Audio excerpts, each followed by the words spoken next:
নমস্কার। বিনা রত্নে গ্রহের প্রতিকার, এই নিয়ে প্রথম ভিডিওটিতে আমি বিনা রত্নে কি করে রবি গ্রহের প্রতিকার করা যায় আমি তা বলেছিলাম।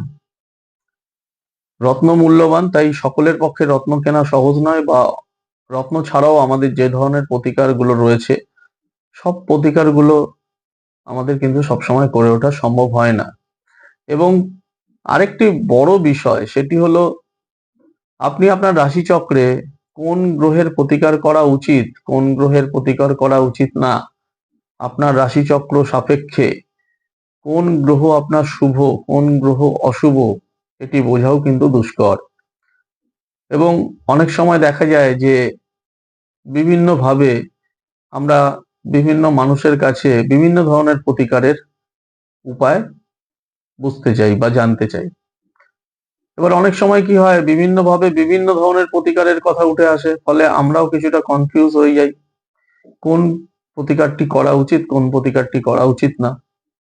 আজ চন্দ্র বা চাঁদ আপনার রাশিচক্রের কোন ঘরে থাকলে আপনার কি প্রতিকার করা উচিত। চন্দ্র আপনার রাশিচক্র সাপেক্ষে শুভ হতে পারে, অশুভ হতে পারে। এবার শুভ হলেই কি প্রতিকার নিতে পারবেন, বা অশুভ হলে কি প্রতিকার নিতে পারবেন না, এই নিয়ে এক দ্বন্দ্ব মনের মধ্যে থাকেই। একদম সহজভাবে আমি কতগুলো উপায় বলবো, যেগুলো আপনি আপনার রাশিচক্রে চন্দ্র যেখানেই থাক সেই অনুযায়ী যদি আপনি সেই ব্যাপারগুলোকে মেনটেন করতে পারেন, চন্দ্র আপনার শুভ অশুভ যাই থাক আপনাকে কিন্তু সব সময় শুভ ফল দেবে। ঠিক যেমন ভাবে আমি রবি গ্রহ সম্বন্ধে বলেছিলাম যে 12টি ঘরের মধ্যে রবি কোন ঘরে থাকলে আপনি রবি শুভ অশুভ যাই হোক সবসময় আপনাকে শুভ ফল দেবে।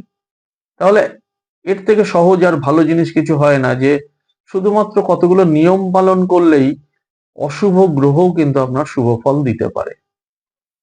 চন্দ্র সবসময় আপনার শুভ হবে এমন কোথাও বলা নেই, অশুভও হতে পারে।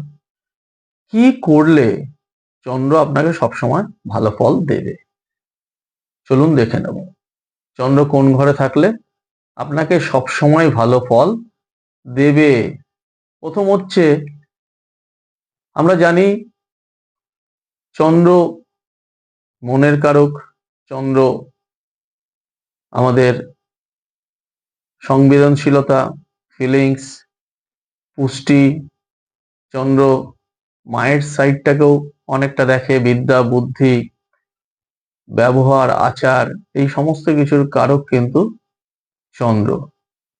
এখন রাশিচক্রে চন্দ্র 1 থেকে 12 এই 12 রকম ভাবে অবস্থান করতে পারে। তাহলে কোন ধরনের অবস্থানে কি ধরনের কাজ করলে বা উপায় করলে আমরা সব সময় চন্দ্রের সুফল পাবো, সেটি বলার আগে আপনাদের আমি বলবো, অ্যাস্ট্রোলজি অন হিউম্যান লাইফ চ্যানেলটি আপনারা অবশ্যই সাবস্ক্রাইব করবেন। তাহলে এই ধরনের ভিডিও, যেখানে বারবার আমি বলি যে অ্যাস্ট্রোলজি অন হিউম্যান লাইফ অর্থাৎ মানব জীবনে যে জ্যোতিষশাস্ত্রের কতটা প্রয়োজন, এবং সবসময় সেই প্রয়োজন মেটাতে গেলেই যে অনেক অর্থের দরকার, বা জ্যোতিষশাস্ত্রকে বুঝতে গেলেই যে অনেক রত্ন কিনতে হবে, অনেক টাকা পয়সা খরচ করতে হবে, তা কিন্তু নয়।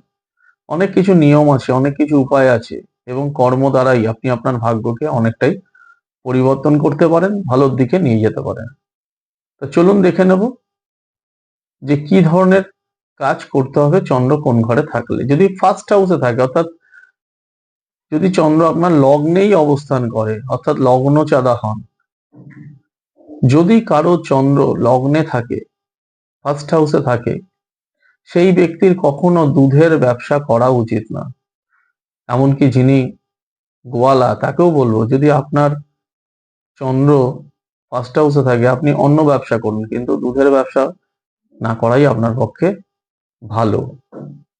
এর পাশাপাশি রূপো, চাল বা ন্যাচারাল ওয়াটার, অর্থাৎ প্রকৃতি থেকে আসা যে জল, সেই জল আপনারা সবসময় ক্যারি করতে পারলে সঙ্গে, বা নিজের কোনো বিশেষ জায়গায় সামান্য পরিমাণে চাল, রূপো এগুলো যদি রাখতে পারেন, জল, তাহলে কিন্তু সবসময় আপনার শুভ ফল লাভ হবে। চন্দ্র যদি সেকেন্ড হাউসে থাকে, চন্দ্র দ্বিতীয় ঘরে থাকলে তাহলে সবসময় বাড়িতে সাদা কোনো গৃহপালিত জন্তু যদি আপনি পুষতে পারেন তাহলে কিন্তু অত্যন্ত উপকার হবে। সাদা গরু, বিশেষ করে সাদা বেড়াল, এগুলো যদি পুষতে পারেন অবশ্যই শুভ ফল পাবেন। এছাড়াও আপনারা যদি গরিব মানুষকে চাল বা ভাত বা অন্ন দান করতে পারেন, রূপো দান করতে পারেন মায়ের হাত দিয়ে, অর্থাৎ আপনার যিনি মা তার হাত দিয়ে কোনো গরিব মানুষকে চাল, রূপো এগুলো দান করতে পারেন, অত্যন্ত শুভ ফল পাবেন। যদি চন্দ্র থার্ড হাউসে থাকে, অর্থাৎ তৃতীয় ভাবে থাকে, তাহলে সবুজ রঙের বস্ত্র যদি কোনো অবিবাহিত মহিলা বা মেয়েকে আপনি দান করেন অত্যন্ত শুভ ফল পাবেন। সবুজ রঙের বস্ত্র গরিব হতে পারলে খুব ভালো, বা অবিবাহিত কোনো মহিলাকে যদি আপনি দান করেন অত্যন্ত শুভ ফল পাবেন। যদি চতুর্থ ভাবে চন্দ্র থাকে, চতুর্থ ভাবে যদি চন্দ্র থাকে, প্রত্যেক দিন রাতে অর্থাৎ প্রতি রাত্রে আপনি যদি দুধ পান করতে পারেন, সেটি খুব কম পরিমাণে হলেও চলবে, অর্থাৎ প্রতি রাত্রে দুগ্ধ পান চতুর্থে চন্দ্র থাকলে সেই চন্দ্র অত্যন্ত শুভ ফল দেবে। যদি পঞ্চম ভাবে চন্দ্র থাকে, পঞ্চম ভাবে চন্দ্র থাকলে সবসময় মাথায় রাখবেন পঞ্চম ভাবে চন্দ্র, পঞ্চম থেকে আমাদের পেট, উদর এটা ইন্ডিকেট করে। পঞ্চম ভাবে চন্দ্র থাকলে আপনারা মাঝে মধ্যে মিষ্টি খাবেন, বা যদি নিয়মিত সুস্বাদু মিষ্টি আপনারা খাদ্যের তালিকায় রাখতে পারেন, খেতে পারেন, তাহলে কিন্তু অত্যন্ত লাভবান হবেন। চন্দ্র আপনার অত্যন্ত শুভভাবে আপনাকে ফলদান করবে। এছাড়াও কোথাও কাজে বেরোনোর আগে যাদের পঞ্চম ভাবে চন্দ্র থাকে, বিশেষ কোনো কাজে বেরোনোর আগে, বিশেষ কোনো ডিল শুরু করার আগে আপনারা যদি মিষ্টান্ন অর্থাৎ মিষ্টি জাতীয় জিনিস গ্রহণ করেন তাহলে কিন্তু সেই ব্যবসা বা সেই ডিল বা সেই কাজে শুভ ফল আপনারা পাবেন। যদি ষষ্ঠে থাকে, ষষ্ঠ ঘরে চন্দ্র যদি থাকে তাহলে কিন্তু সেই চতুর্থ ভাবের উল্টো। চতুর্থ ভাবে বলেছিলাম যে রাতে দুধ পান করলে শুভ, ষষ্ঠে থাকলে কিন্তু উল্টো। যাদের ষষ্ঠ ভাবে চন্দ্র থাকবে তারা কোনোভাবেই কোনোদিন রাতে দুধ বা দুধ জাতীয় খাবার পান করবেন না। এছাড়াও রবির যেসব আর্টিকেল রয়েছে, লাল বস্ত্র, সিঁদুর, এগুলো যদি আপনারা দান করতে পারেন তাহলে অত্যন্ত ভালো। মন্দিরে গিয়ে যদি দান করতে পারেন কোনো জিনিসপত্র, তাহলে ষষ্ঠ ভাবে চন্দ্র অত্যন্ত শুভ ফল প্রদান করবে। সপ্তম ভাবে অর্থাৎ সেভেন্থ হাউসে যদি কারো চন্দ্র থাকে, বাড়িতে সবসময় চাঁদের যেসব মেটেরিয়াল রয়েছে, রূপো, সাদা বস্ত্র, এগুলো নিজের বাড়িতে রাখুন। মাঝে মধ্যে জলের মধ্যে দুধ মিশিয়ে দেবতাকে স্নান করান। আপনার বাড়ির যে দেবতা রয়েছে তাদের দুগ্ধ জলে স্নান করান। নিজের মাকে অত্যন্ত শ্রদ্ধা করুন, এবং আপনার যে স্ত্রী, যেহেতু সপ্তম ভাব থেকে স্ত্রী বিচার হয়, সেখানে যদি চন্দ্র থাকে স্ত্রীর সঙ্গে সবসময় সদ্ভাব বজায় রাখুন। স্ত্রীকে কখনো কটু কথা বলবেন না। স্ত্রীকে সবসময় স্ত্রীর কিছু পরামর্শ নিয়ে চলতে পারেন, খুব ভালো। সপ্তম ভাবে চন্দ্র থাকলে কিন্তু এইসব ব্যাপারগুলো যদি আপনারা মেনটেন করেন অত্যন্ত শুভ ফল পাবেন। যদি অষ্টম ভাবে চন্দ্র থাকে, চাঁদ যদি অষ্টম ঘরে থাকে, সবসময় মাথায় রাখবেন যে অষ্টম কিন্তু আমাদের মারক ঘর, অষ্টম হচ্ছে খারাপ ঘর। আবার চন্দ্র ইন্ডিকেট করে জলের, তাহলে যখনই চন্দ্র অষ্টম ভাবে গেল একটা জলে কিছু আপনার বিপদের একটা সম্ভাবনা তৈরি করে। তাই সেখান থেকে বাঁচার জন্য মাঝে মধ্যে কুয়ো থেকে জল তুলে আপনারা যদি স্নান করতে পারেন তাহলে আপনার কিন্তু এই যে সমস্যাটা কেটে যাওয়ার একটা সম্ভাবনা থাকবে, এবং চন্দ্র সবসময় আপনাকে শুভ ফল দেবে। অর্থাৎ অষ্টমে চন্দ্র থাকলে কুয়োর জলে যদি মাঝে মধ্যে স্নান করতে পারেন, অত্যন্ত শুভ ফল পাবেন। যদি নবম ভাবে চন্দ্র থাকে, নবম এমন একটি ভাব, চন্দ্র এখানে যখনই এসে বসবে সবসময় শুভ ফল প্রদান করবে। যে কোনো রাশি চক্রে, সেখানে চন্দ্র শুভ অশুভ যাই থাক, যে কোনো রাশি চক্রে নবম ভাবে চন্দ্র অত্যন্ত শুভ ফলদায়ক। তাই নবম ভাবে যখনই চন্দ্র থাকবে, কোনো ধরনের প্রতিকারের, কোনো ধরনের উপায়ের প্রয়োজন নেই। এটি আপনি মাথায় রাখবেন। তার জন্য কোনো রত্ন ধারণেরও কিন্তু প্রয়োজন নেই। যদি দশম ভাবে চন্দ্র থাকে, সবসময় মাথায় রাখবেন দশম হচ্ছে কর্মের ঘর। তাই চন্দ্র দশম ভাবে থাকলে আপনার কর্মকে ভালো রাখার প্রয়োজন। চন্দ্র কিন্তু সেখানে কর্মের ঘরটিকে প্রভাবিত করবে। এখানেও বলবো, রাতের দিকে বা সন্ধ্যের পর দুগ্ধ জাতীয় খাবার আপনার পরিত্যাগ করা উচিত। এটি অত্যন্ত ভালো হবে আপনার কর্মজীবনের পক্ষে।